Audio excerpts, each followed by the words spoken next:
Welcome to Behind the Curtain IMO. I'm Betsy Jordan, and this is the election series finale. There are 3 parts. In this episode or video, we're going to wrap up the election season, and I'm going to say this to you up front. Please share this and invite people to subscribe, because I will be doing a live stream session, I should say, between now and the end of the year. But this is the wrap up of the election season series. It is said that to be right is one thing, but to be in relationship is another. And all along in the Behind the Curtain IMO series, I've been illuminating what was behind the curtain and some of the major issues that were confronting us in the newspapers and in news and all that. But it's one thing to be involved in a presidential campaign or a political campaign of any kind. It's another thing to be involved in a special interest or issues campaign. And sometimes it's been my experience that Democrats get involved in, and we collapse that distinction. We make the campaign, the political campaign, about the issue or the issues, instead of what we know that presidential campaigns are about. And there's a reason we do this. When we know that voters vote for certain reasons, they vote to protect their family in some way. They either vote their pocketbook or they vote to protect their family. In this case, in the presidential race, it was both. Both of those dynamics were at play here. And there wasn't a lot that we could do to change the perspective or perception of that, because we had this thing called COVID. And people's perception of what was happening in the economy at that time paled in comparison to what they were afraid for in terms of being fearful of their lives. And no one really could understand what was going on. There was a lot of confusion. I'm just wanting to be in relationship with the voter right now as I speak to you, instead of being right about the issues, okay? So when the American voter, or the voter who votes in the United States, citizens of the United States, vote in a campaign, they're usually voting to see who can get them out of this mess or who can stay the course. The Biden administration was not favorable in the staying the course. No matter what they were doing, the perception was, I cannot afford anything more at the grocery store.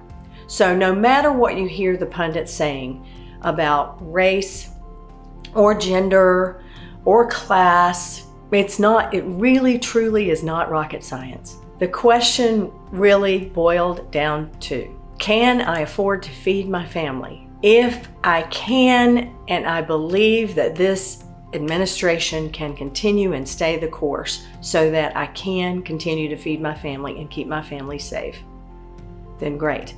But if I can't, I need to choose the person who is going to change this dynamic for me. And the perception is that things were better off under Trump's economy. They weren't in terms of the statistics and the numbers, but they were in terms of the perception. Don't shoot the messenger, please. The changes that they wanted to see happen, they did not see happening in the Biden administration. Even though they were happening, the perception was that they weren't, and perception is reality. Also, that perception was being hammered home. The messaging from the Republican Party was much stronger than the messaging from the Democratic Party. And in the words of our chairperson, Jamie Harrison, there were so many issues he felt he needed to speak to. And that's true. And also, when you're turning a campaign around in the middle of the stream, you're working with one candidate and then you move to another, that's one pivot. And then you have to pivot because you have to respond to the defense of Trump when Kamala came on the scene. And the Trump campaign was going on this whole thing, and then they saw what Kamala was saying, and they were able to put Elon Musk front and center. But that was a long-term game plan. I am not sure that they didn't intend to do this earlier, because they knew that Trump was going to come out wanting him to be more vigorous than Biden. They were both older. And to make him appear younger, he needed to co-opt, join forces, find influencers that had more credibility than celebrities.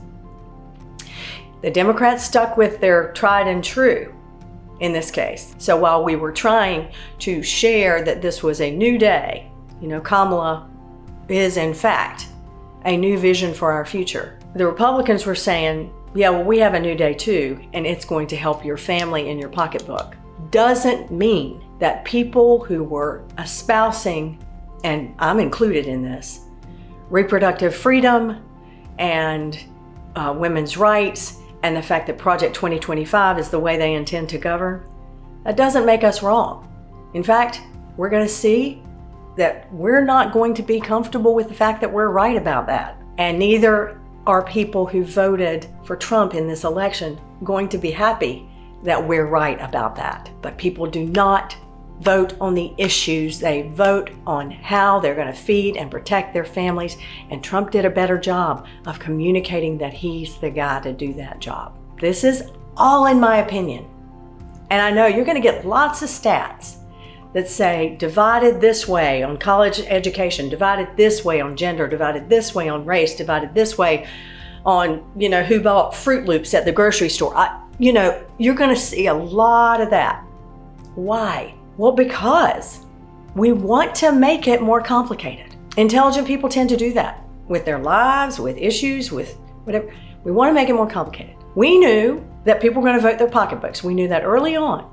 And Biden did everything he could to change the facts of the matter so that the perception would also shift. That takes time. We didn't have that kind of time. The perception that immigrants were going to take your jobs and there were rapists and murderers, and that we wanted, Democrats wanted to defund the police, and we weren't going to be supporting the law and order. We tried to change that perception. We were not able to do that. That's just rocks are hard, water is wet. I've been told that I am tough. I have been told that I am stoic.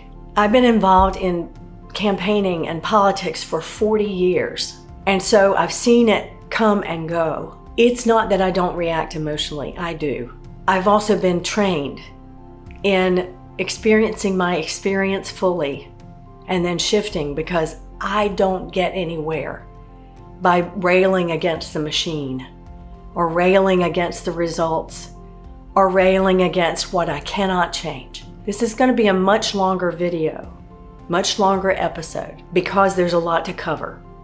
But I wanted to get that out.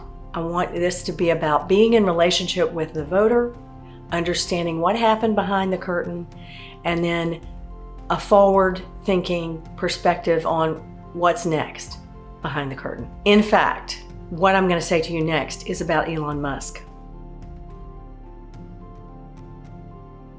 As I walked up the stairs of the Metropolitan Club in the train station, I saw the plainly dressed officers milling about.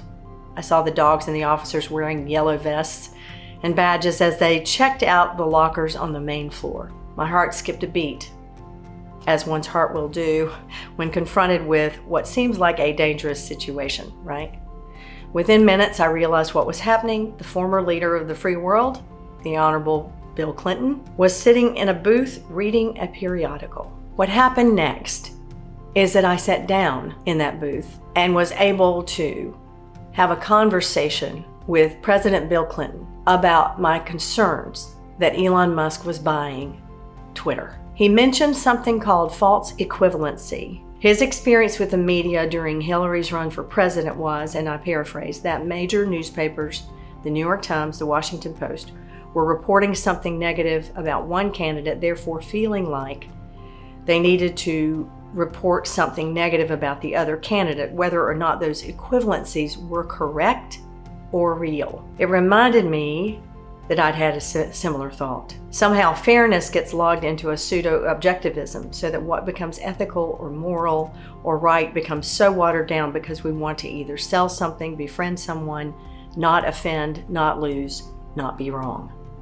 In other words, really not be connected with the voter or our audience. His comment, because I'm sure At the time, he was trying to reassure me that maybe all would not be lost. He said Bezos actually saved the Washington Post. So if Elon Musk tells folks at Twitter basically to be authentic, to report, not censor, we may see the results that amount to free speech, free thinking. Twitter's not a publication. And I don't experience Elon Musk as neutral or objective, or tolerant, really. And as our former leader said, once Twitter became public, there was not much that could be done to stop Musk from a takeover. The only avenue for that would be the Justice Department, through antitrust laws, potentially. The sale was already going through. I knew that there was nothing much to be done. And so what I began to think about was, so what are we going to do? Because I don't think he's going to be like a Bezos. One time right now that I really wish I had been wrong. I was surprised by my 10 minutes with the former president. It certainly left me thinking that there is a possibility with an openness for free speech. There's a self-policing option, maybe. Perhaps it will be understood that there's a possibility that the greatest freedom that we have, free speech, invokes greater responsibility to the truth and not to some false equivalency or inauthenticity. Misinformation, rather disinformation, intentional, misleading. And Bezos, for all his foibles, did save the Washington Post at the time by saying that despite his ownership, journalists should be journalists. Elon Musk, will you rise to the challenge? You can read the full article on my website, betsyjordan.com. I wrote this in 2022. This has been Behind the Curtain IMO, the election series finale. Thank you for being here.